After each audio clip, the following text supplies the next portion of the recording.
so without further ado, let's get into the meat and bones.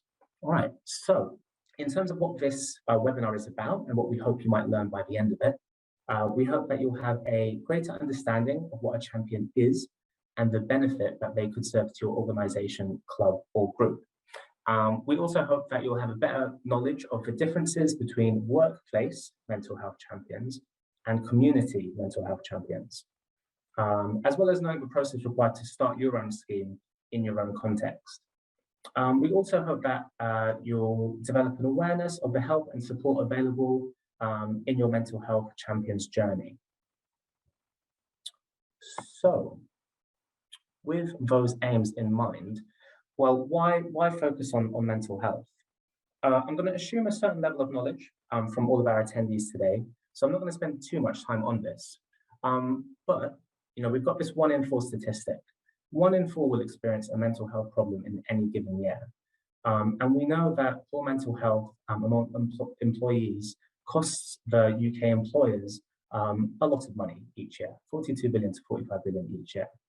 So considering that we all have mental health just as well as physical health, considering how many people it impacts and the costs of that as well, it's incredibly important that we think about how we can support those around us in our organizations, clubs, wherever it might be. And that leads us into, well, what is a champion then? Well, it's one of those support structures. So a champion is, let's bring that up. A mental health champion is someone who takes action to raise awareness of mental health and challenge stigma. So stigma is a word that's going to crop up quite a bit. And stigma is essentially when we make assumptions about how a mental health problem will affect someone's behavior. And in turn, this makes it more likely that that person will be labeled as different, strange, or even dangerous. And stigma is a real challenge for people in terms of getting the help and support that they need and feeling included. So, as well as taking the action to raise awareness of mental health and challenge stigma,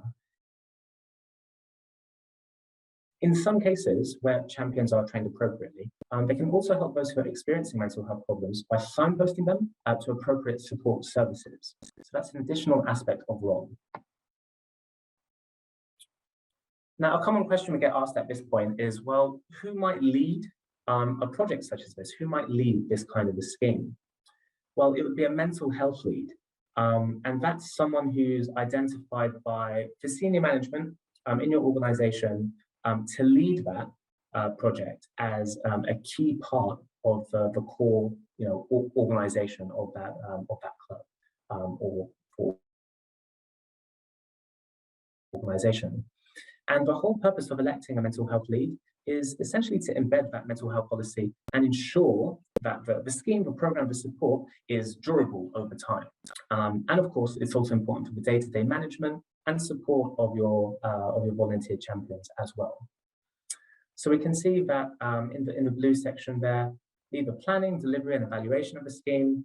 They help to establish a network or working group, plan out the communications and events, and provide that training and ongoing support to champions.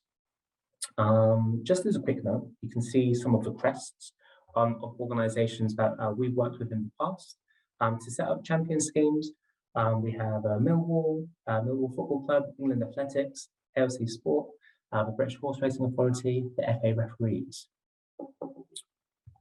So, just to expand on that a little further then. So we know what the mental health champion, what the role is about, and we know who kind of leads on that, but what might the day-to-day of those activities kind of look like? What might that contain? Well, typically, the mental health champion role contains one of these three remits. So the first is the proactive remit. That's for raising awareness of mental health and challenging stigma section. So again, as mentioned before, stigma is a great barrier to accessing help. There's fear of discrimination, institutional discrimination, and even self-discrimination, which prevents people from getting that help. And sadly, we know that 9 out of 10 people with mental health problems tell us they've experienced mental health stigma. So it's wide-reaching in its effect. So that proactive remit, that raising awareness remit, is incredibly important. There's also the reactive remit as well, though, which is the listening and signposting to professional and mental health support. So that could be, engaging in active listening, being able to refer people to support which maybe the champions can't provide or can't be provided within the organization itself.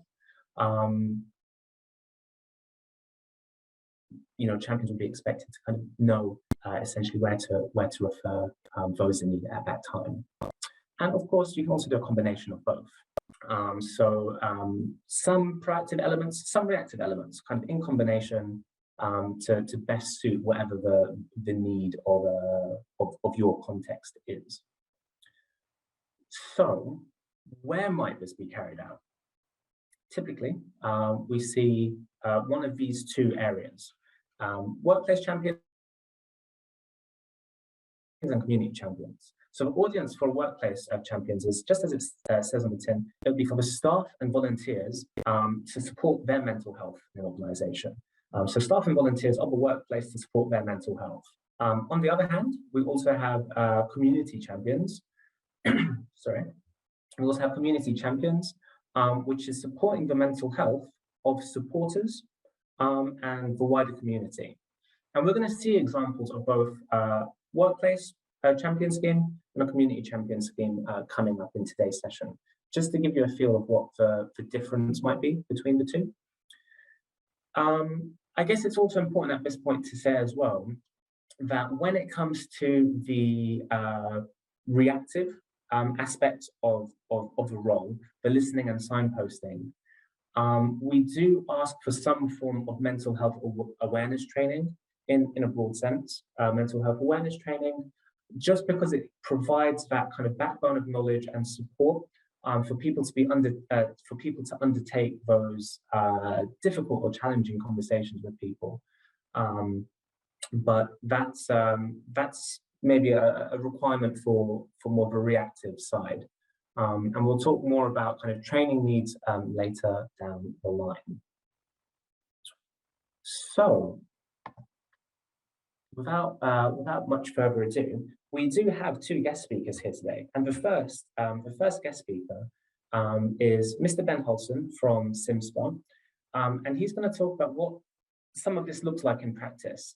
And he's specifically going to introduce a workplace scheme and all the great work that they've been doing. I'm sure many questions will come up, but just because of timing today, if you can keep any questions you have towards the end, then we'll have a dedicated period of time then. So please hold on to them for now. All right, Ben, I'm going to hand over to you to introduce your scheme. Perfect, thank you. And thanks again for inviting us along. So yeah, my name's Ben. I am the Wellbeing Lead at CIMSPA. So that's the Chartered Institute for the Management in Sport and Physical Activity. As Corey says, so we've got our Wellbeing Champions or workplace. And essentially, I'm going to talk a little bit about why it was created, what that means for us as champions, for me as the lead, and also what it means for the wider the workforce as well, and the support network that we've got in there, and how that drives the culture within the workplace. So I thought I'd put that first kind of tagline in because that was what our Wellbeing Committee came up with. We had a bit of a session where we decided, like, what is the meaning of our Wellbeing Committee? We set it up. It was before COVID, so it wasn't created for that reason. It was created before COVID as a place where people can come together. We can talk, tackle the stigma, kind of like Corey says, take a break from work or from the screen or whatever it is, and take 5 minutes to go and have a chat and just create a supportive network. But through COVID is when it really kind of came to its full fruition, and I'll explain that a little bit more later on.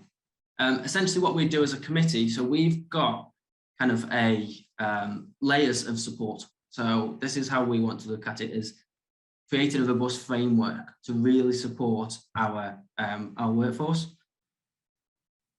the main takeaways is we operate on a people first basis. You've got to put your people first. You've got to put their mental health, their well-being first, because that then in turn provides them with a platform to go and be the best person that they can be, essentially, which is where you're going to get increased productivity.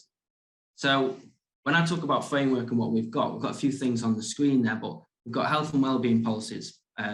So we've got mental health and wellbeing policy. We've got a mental health and wellbeing action plan. So what that really does is outlines, okay, if somebody is presenting with something, or somebody comes to one of us, one of the mental health champions, or myself, or HR, or whoever that may be, what do we do there? Who are we signposting to? Just so we've got that procedure in place. And then we've also got things like training. So like Corey says, what we do at CIMSPA is we have mental health awareness training for every staff member. So actually the email's gone out today for Minds Mental Health e-learning for everybody to complete. And then we build on that. So all of our managers are going to get managing mental health in the workplace as well. So they can have those conversations. And then our wellbeing committee then go and do the kind of full mental health at work course as well. So there's lots of kind of layers to that. And then also one main thing to mention is it's really, we've got the champions, which is made up of around about 8 people, including myself. But it really comes from the top as well. So our CEO, our senior leadership team, they really get behind supporting. It's always people first. It's always leading by listening. We listen to what people want, how people feel supported and what makes them feel supported. And then we can try to put that into place. We've got things like unlimited annual leave policy, which basically means if you need a break, then you take it. We work hard. We've got a hard-working team. We've got a strong ethos, but also we recognise with that people are going to get burnt out, or they may need the time to refresh on that. I take the afternoon to go golf, for example. Golf is definitely my safe place. But just giving that and treating our people like people, treating them like adults, and giving that freedom, you'll start to see that in return as well. So we've got the employee perks, we've got unlimited annual leave, we've got like a Bupa cash plan, we've got life insurance and things like that, which make cost to the business. But think about those stats that Corey just mentioned in terms of the cost to your business if you don't act, if you don't put mental health and well-being at the forefront of your policies and what you do. Moving on to some of the stuff that the wellbeing committee do. So Corey, just hop onto the next slide, please. Throughout COVID, particularly throughout lockdown, we worked all the way through, which we were really fortunate for and grateful for that. But what we did then is we realized that people are then going to be sitting at home on their own. They may not be able to have bubbles. It was a really tough time for everybody. So when we're talking about that proactive and reactive situation, we were proactive because we needed a mental health scheme. We realized we needed the policies. We realized we wanted mental health champions in the workplace. And then we had to react to COVID. So what we do is when we were in lockdown, we were all working remotely from home. But one of my key things and one of the champions' key things to do was to try and emulate that office environment. So in our internal communications, we did little silly games, little quizzes, little, share a picture of your favorite pets. Everybody at CIMSPA has got dogs, by the way. So they just peppered it with dogs, and who doesn't like seeing puppies?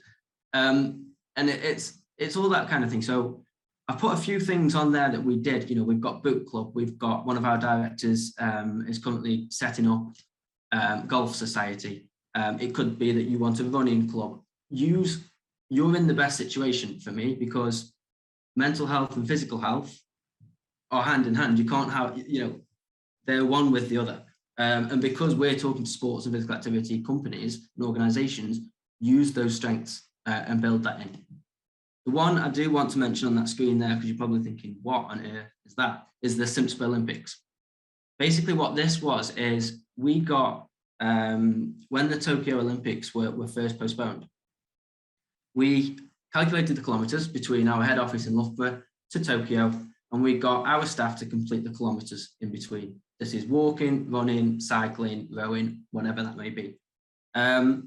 This doesn't cost anything to your business, but what this actually did is it got people out, it got people walking, it got people cycling, and we raised money for charity as well. We raised some money for Mind actually at that point. And what that really did is we were so far apart. We operate across the whole of the UK.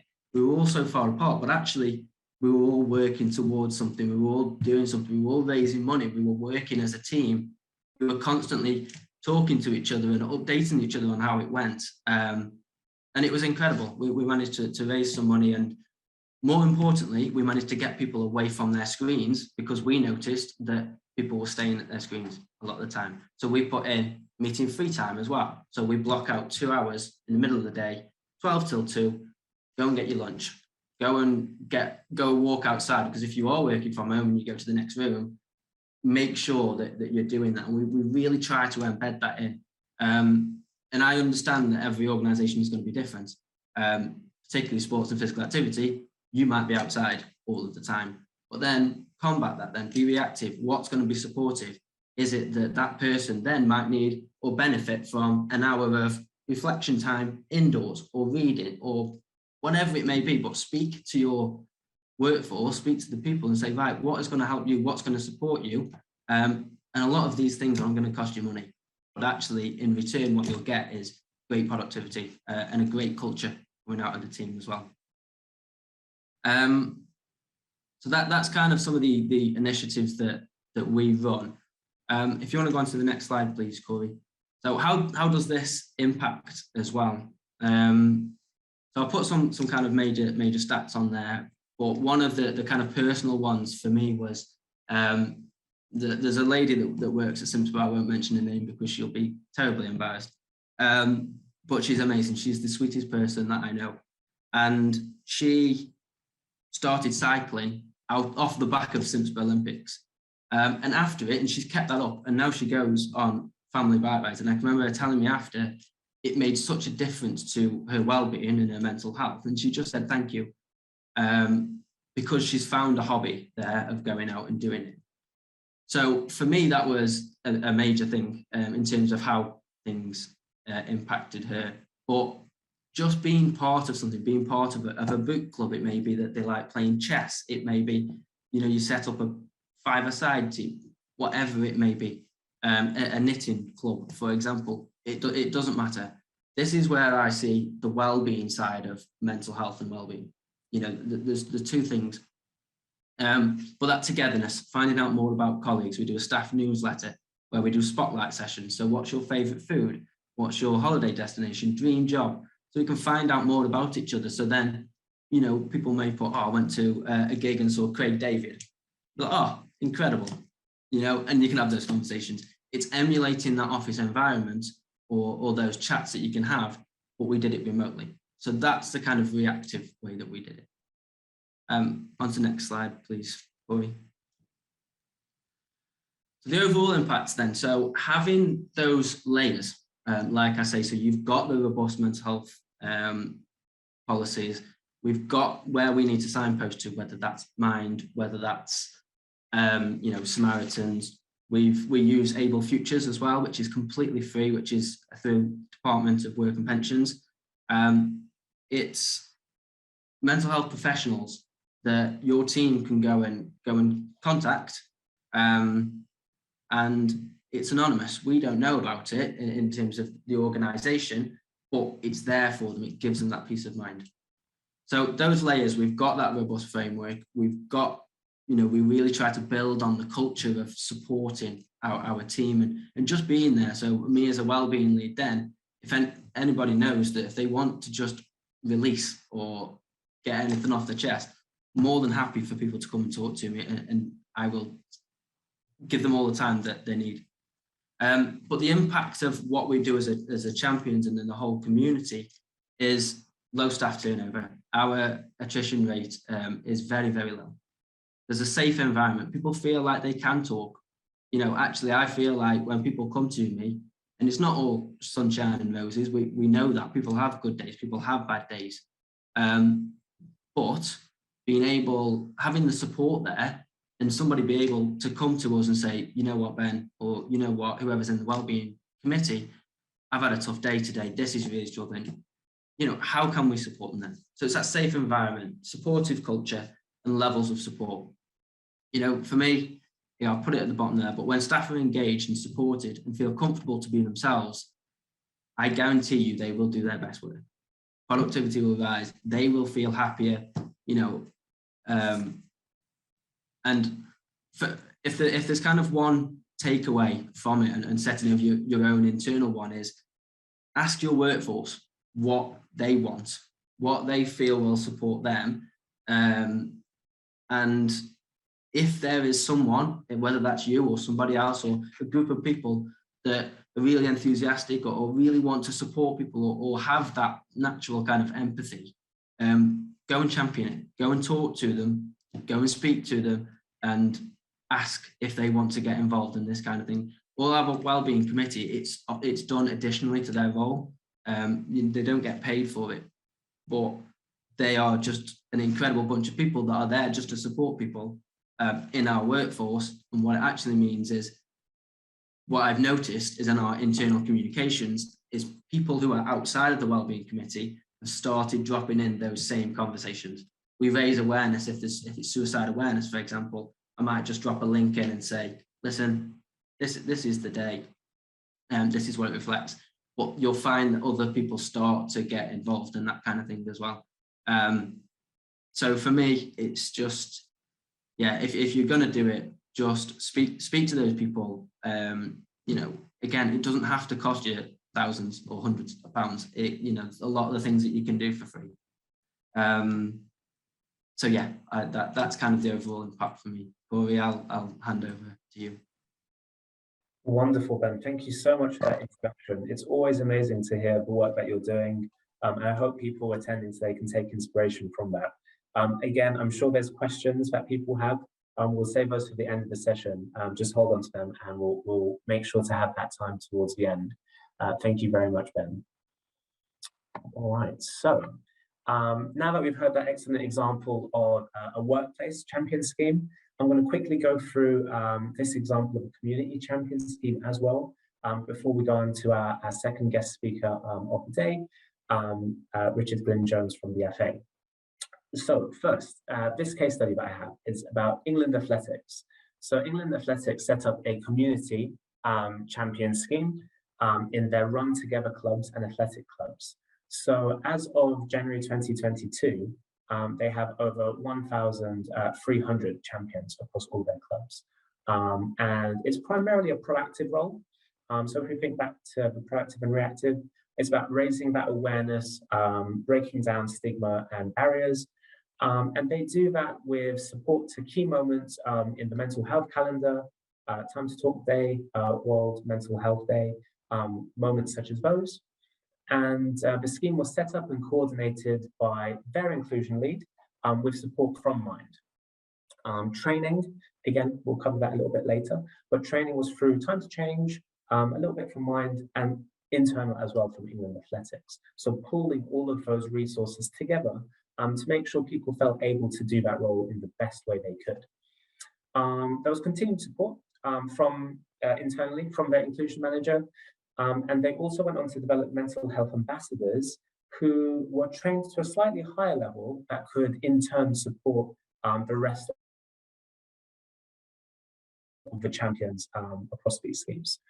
And another way that people were supported was with peer reflection sessions, which is essentially when champions come together.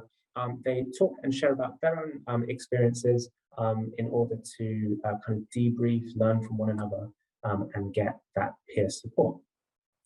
So, having gone through that case study, understanding community workplace champions, we have one more example for you. As I mentioned, Mr. Richard Glynne-Jones from the FA, and we're going to hear insights from him as a mental health lead, and specifically how he went about setting up the champion scheme and the kind of process to get to launch. So without further ado, Richard. Corey, thanks very much indeed. Thanks for having me this afternoon. So three, oh, there we go, it's on the screen. I can see it. Brilliant. Three areas I'm just going to talk you through, really, the process of setting it up, how we went about it. Talk you through some of the challenges, and there were some, and there are some. And pleasingly, there have been some benefits as well. The first thing for us the first question that we had to ask ourselves, or I had to ask myself, was why did we want to do this? Because it's a very easy thing to say you're going to do, and of course, more and more people talk about the importance of mental health. There are lots of people kind of jumping onto that and deciding that a mental health champion scheme might be a good idea. So the question of why was really important. If I just tell you that we have around about 28,000 referees around the country. Of course, the FA is the national governing body for the sport in England. That's 28,000 referees who are doing what is in effect a fairly lonely job. It can be a fairly lonely job.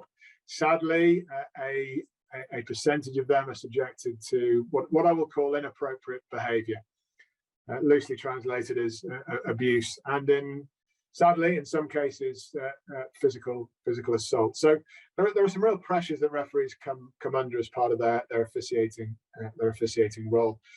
And probably around about 2 years ago, I started taking more and more calls from referees who were reporting mental health problems, who wanted to take a sabbatical from refereeing because they just couldn't carry on at that point because of the pressures. And we have a predominantly male workforce, people who aren't predisposed necessarily to talking about their own mental health. I'm pleased to say we've got an increasing number of female referees, but still the vast majority are men. Not particularly inclined to talk about their mental health, and B, concerned or afraid to do so because they think that it might impact on their ability or their opportunities to progress, to become promoted. Now, of course, that simply isn't the case, but lots of people perceive that if they declare that they have a mental health problem of some sort, that will be held against them when promotion decisions came about. So the why for us really was on the back of the increasing number of calls, the increasing number of reports from referees wanting to give up, wanting to take a step away, that we needed to demonstrate that we were supporting them. So that was the why really. What we wanted to achieve then was a network of champions within our 52 counties, who were there for two purposes, and Corey highlighted them right at the outset, actually. So on the one hand, to be able to support those referees who turned to them, and secondly, to be able to raise awareness within their counties. Where we've ended up, and we probably kicked this off 12 or so months ago, where we've ended up is around about 45 champions from 40 counties. So we've still got a handful of counties that don't have one. So that's not ideal in the sense that we don't have champions in 12 counties who can promote mental health awareness. On the other hand, we've sort of pulled the 45 together so that anybody who's seeking support, who wants to have a conversation, they can speak to any one of those 45. They're not restricted to somebody from their county. And in actual fact, that's become quite important because some referees don't want to speak to somebody from their county. They want to speak to somebody they just don't know. We also make a point of outlining the backgrounds, the skills, the experience that our champions have, so that that a referee might choose to speak to somebody that might have a particular skill set they might call upon, or similar sorts of experiences. The process of getting there then. So we went through what I would call a semi-formal recruitment process, but a very open, transparent one, a very equal opportunities for all, I would say. So we advertised the role within each of the counties. People had to apply. There was a shortlisting process, and there was an interview process. Interestingly, when we recruited the first tranche, if you like, the first cohort of champions, we were overwhelmed with applications. That interest has waned a little bit as we've got to cohort 4. Not entirely sure why. Something for us to look at. That's for sure. So quite a as I say, semi-formal selection process. Having recruited our champions, this has been true of each of the first 4 cohorts. We've had an induction evening, which has been very much led and facilitated by Hayley Jarvis, that many of you will know, who's been excellent throughout, extremely supportive, and brought a huge amount of knowledge and expertise to this. Followed that up with a 6 hours worth of online training with Kathy McKenna, who is the training manager at Washington Mind up in Sunderland. That was going to be face to face, but COVID hit, and we did it. We did it via Zoom, via Teams. It worked really well, actually. It worked really well, and I would absolutely recommend that anybody who's recruiting champions goes through that sort of training process. That said, it costs a bit, and in this next cohort that we take on, we will be asking them to complete the online learning instead, which may not have quite the same impact. Nevertheless, we believe it'll be absolutely sufficient for them to go off and do the job that we would like them to do.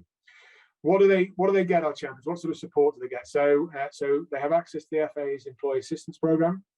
We've set up an internal community site for them, so they can share what they're up to, share challenges they might be facing, share good practice. So, one of the few of our champions actually have managed to get on local news and local TV, and have posted their own videos and so on. So they've been shared. Presentations that they've facilitated and delivered at various counties around the place are there. So a very kind of supportive environment for people to share if they want to. Same way that England Athletics do, we have quarterly reflection sessions. Again, similar sort of purpose really to the community site, but nice face to face or Zoom to Zoom at least, where people can share and learn from one another a little bit.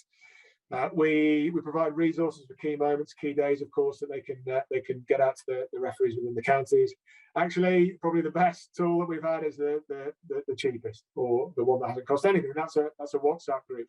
And only recently, one of the champions was contacted by somebody who was in a real spot of bother, actually, and within 10 minutes, the number of supportive comments, suggestions, and people reaching out with offers to help from within the group was quite astounding, really. It took really to take me back, and it took me aback, I should say. I shouldn't have been surprised, because they're a super bunch, and they demonstrated how supportive they were at that moment, really. So challenges. Look, we've definitely faced some challenges. Firstly,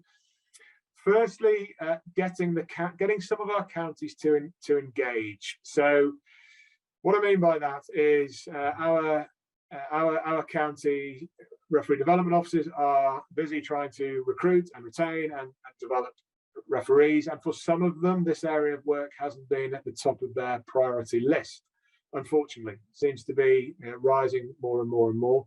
So we've definitely had a challenge to get them involved and engaged, and that is important, because the champions need to work with the referee development officers in order to have contact lists, to be able to communicate with the referee. So that is important. Getting some of the champions to engage has been tricky as well, and I suppose managing their expectations a little bit. So whilst the vast majority are proactive and just crack on and do exactly what we would like them to do, there are a handful who expect everything to be done for them, really, and that's not what this is about. We do absolutely rely on our champions to be pretty proactive in what they're doing, and whilst we check in regularly, we have the support groups and so on and so forth, and they can reach out to us at any point.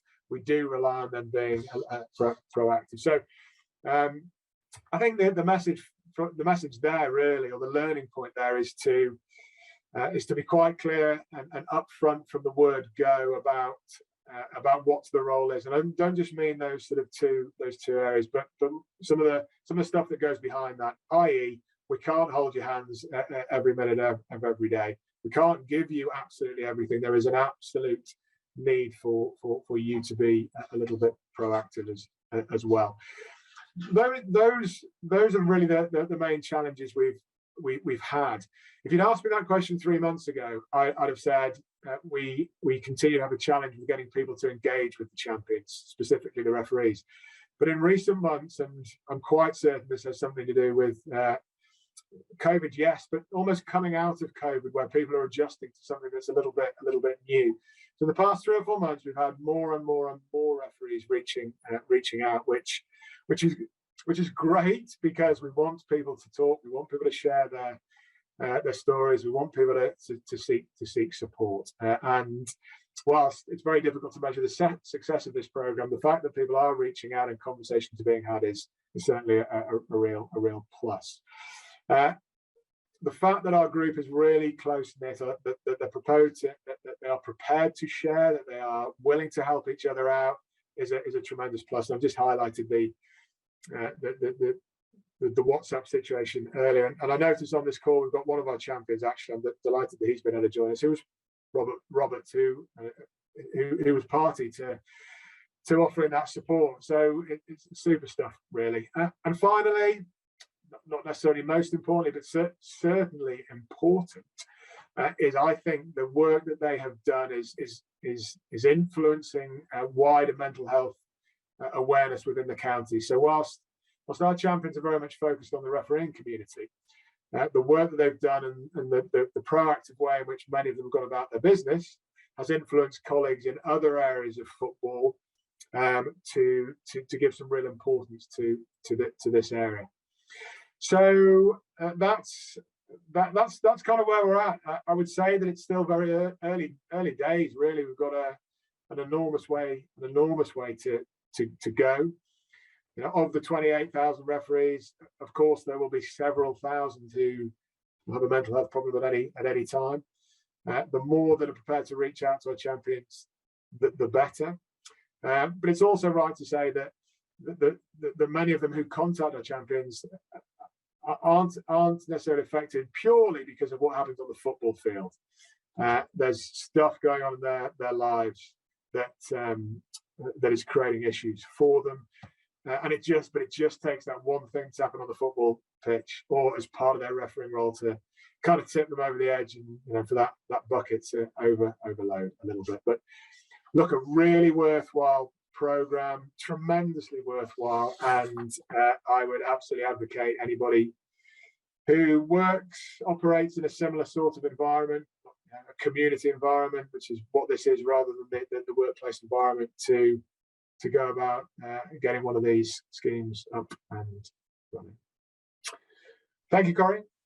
Wonderful. Thank you so much, Richard. Again, just a brilliant insight into a scheme with so much information about, like how it's set up, what impact that's having for people. Just one thing I really responded to in that was when you said that it's influenced colleagues elsewhere. Again, such a good point that, having these schemes, not only does it kind of raise awareness around mental health and help kind of break stigma internally, but that has a ripple effect across the sector as well. So I just wanted to highlight that. Thank you so much for that insight. Brilliant. So moving forward, just to talk about support. Now we've heard about the kind of benefits of having these schemes, what these have actually, the impact they've actually had for people. It's probably worth talking about where you might start in setting one up. So we have a range of support when it comes to starting a mental health champion scheme, but the primary one is our Champions Toolkit. In the follow-up information that will be sent after this webinar, there will be the link for the Champions Toolkit. So the Champions Toolkit is essentially a step-by-step guide that you can follow from the kind of planning of the scheme all the way through to the launch. And that can be found on our site. Again, the link will be provided. And when it comes to the process, there are essentially 3 main areas. The first being kind of making a plan of what it is you want to create, maybe like who the target audiences are. Then consulting with people within your space to kind of co-design that together. Again, Ben alluded to this earlier. ask people what the best form of support for them is. That's usually the best way to kind of guarantee those positive results for everyone, by including them in that process. And then the next stage would be kind of recruiting champions to run that position, and then launching the scheme. And the Champions Toolkit breaks down each of those stages, and we highly recommend that as a resource and your first port of call when it comes to getting this off of the ground. We also support through training. As mentioned, for the reactive parts of a role, particularly the kind of like listening and signposting, we do highly recommend that there is a mental health awareness training provided for those champions. And we do have a mental health awareness for sport and physical activity training also available through our site. And that's something that you can look at and use as a resource in this journey. Also have a newsletter as well. You simply have to email to sign up. We have regional networks as well, those local regional hubs, which are really useful for having an ear to the ground, understanding what's going on within your networks and communities. And we have also started developing spaces for sharing good practice as well. Of course, if you have any questions, you're always free to contact us on the email address provided here as well. Okay.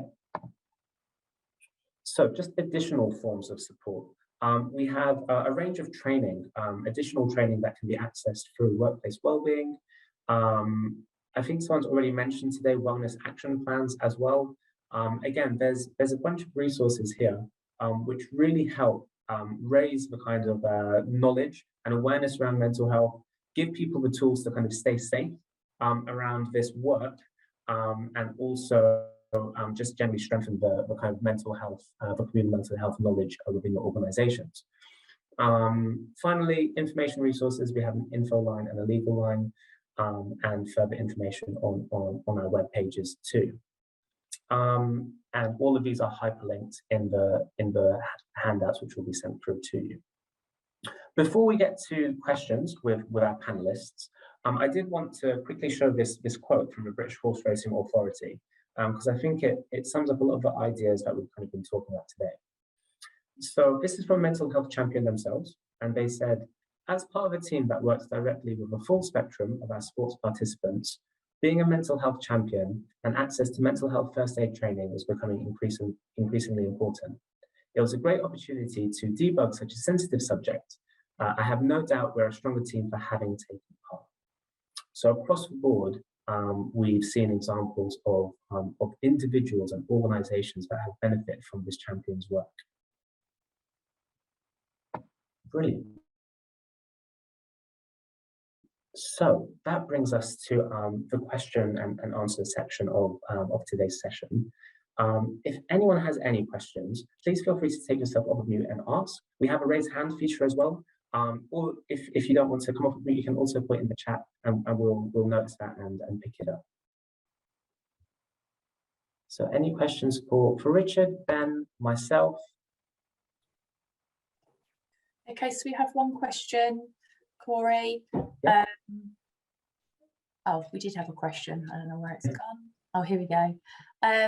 As a Mind and NHS Wellbeing Community Champion and also a Time to Change Champion, do you have to retrain to be a Mind Sport Champion?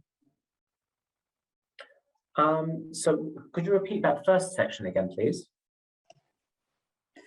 As a Mind and NHS Wellbeing Community Champion and also a Time to Change Champion, do you have to retrain to be a Mind Sport Champion? I would say if that training, thank you for the question, by the way, it's a great question. If you've already received training which provides that mental health awareness, so understanding signs and symptoms and knowing how to engage in those conversations, then you've already covered the kind of like proactive and reactive aspects of the champion's role. So there's no explicit need to have to do additional training on top of that. Of course, we'd always recommend that the more training that one receives, the more confident they'll probably be in the role. But if you've already hit those like key criteria, again, mental health awareness, then it wouldn't be necessary to start from scratch, so to speak. Thank you for the question. Thanks, Corey. We've got another question. Brilliant. A few of you have mentioned Mind e-learning platform. Can you tell us more about it, please? Okay, so the Mind e-learning, so that was developed essentially to help people specifically in the sports sector understand mental health awareness and situations which might kind of crop up across their specific context. So that's been accredited through CIMSPA. You can do it as part of your kind of CPD learning, and we do have that available on our homepage, on our platform. So if anyone is interested in that, they can follow the links that we'll send after this to have a look at further details for it. Thank you. Any other questions coming through?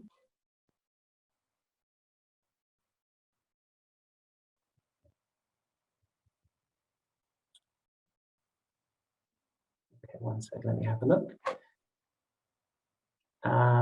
Any additional questions? If anyone has any, just feel free to put them in the chat or use the raise hand feature and we'll try and get around to you. There's a couple in the chat. Yeah? Okay, let's have a quick look. So could Ben explain a little more about how the unlimited holidays work at CIMSPA, as this sounds great, like a great win for organizations which are reliant on staff who work longer hours due to workload. Ben, did you catch that? Could Ben explain a little more how the unlimited holidays work at CIMSPA? Yeah, absolutely. Thank you for your question. It is what it says on the tin. Essentially, we make sure that people take the minimum statutory requirement for annual leave, because what we've actually found is we've started to try and nudge people to take annual leave rather than kind of going above and beyond. It was originally kind of piloted, if you like, a couple of years ago to see how people would react if that was something that people wanted to do. And it is essentially what it says on the tin. If we have obviously got targets, you know, we call them organizational key results.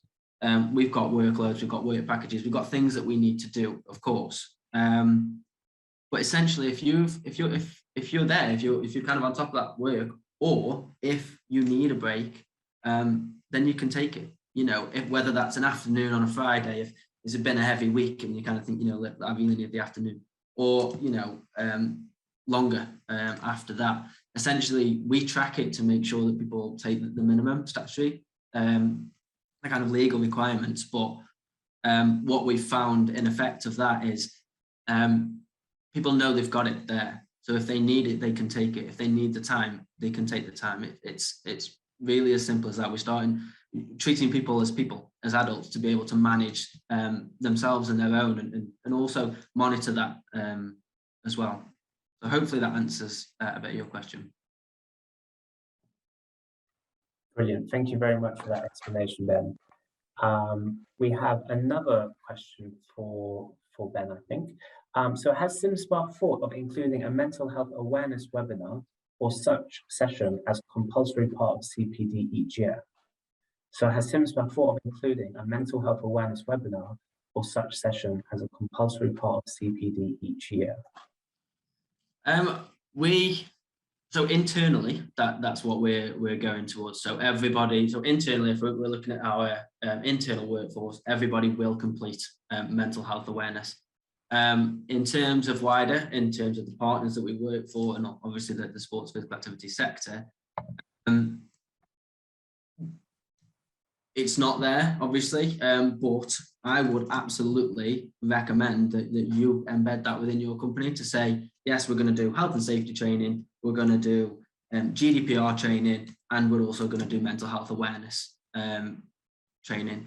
So yes, we've got webinars coming up. So we've got a partner exclusive webinar, which Sam from Mind is joining us as well. That's in April, I think it's the 25th.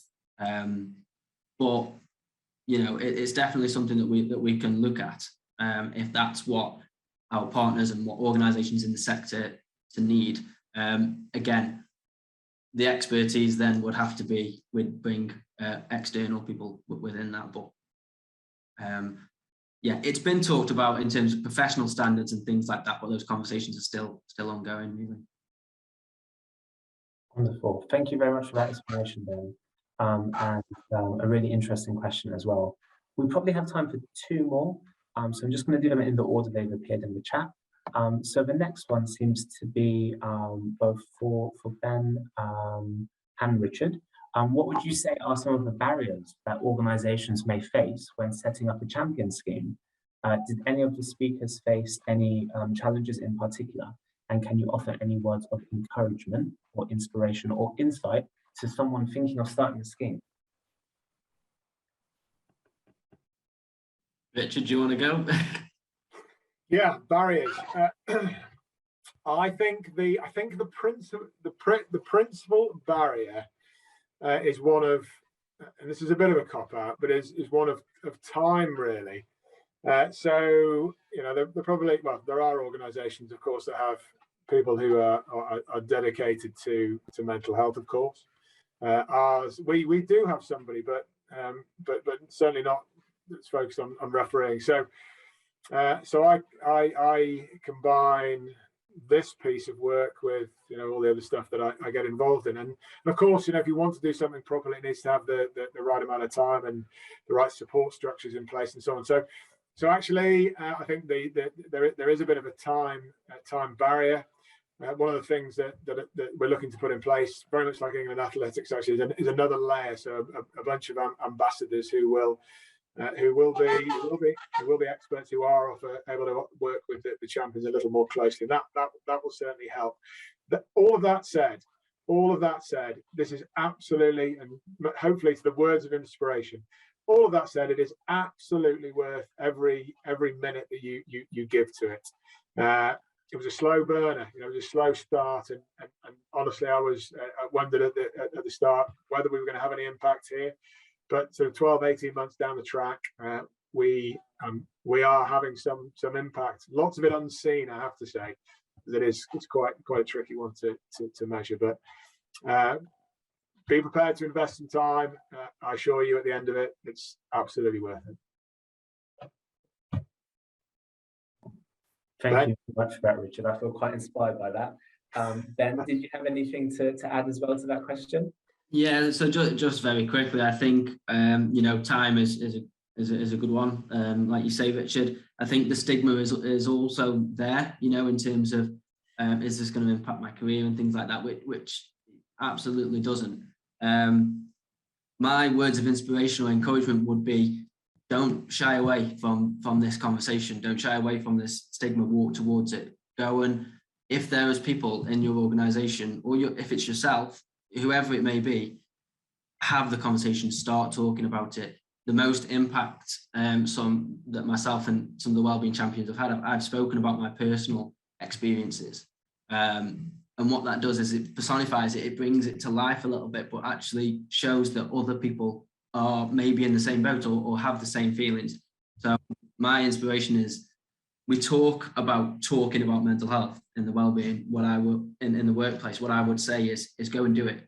Go and talk about mental health in the workplace. That's wonderful, Ben. Thank you so much. Thank you to Ben and Richard for, again, just your amazing insights and inspirational words of motivation as well. I really appreciate hearing from you both.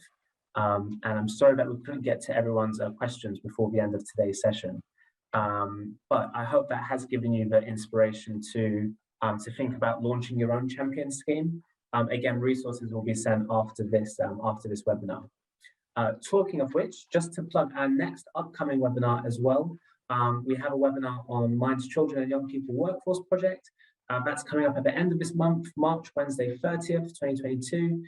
So that webinar is aimed at upskilling those delivering physical activity sessions to children and young people to help them better support and understand children and young people work, as well as children and young people experiencing or at risk of experiencing mental health problems.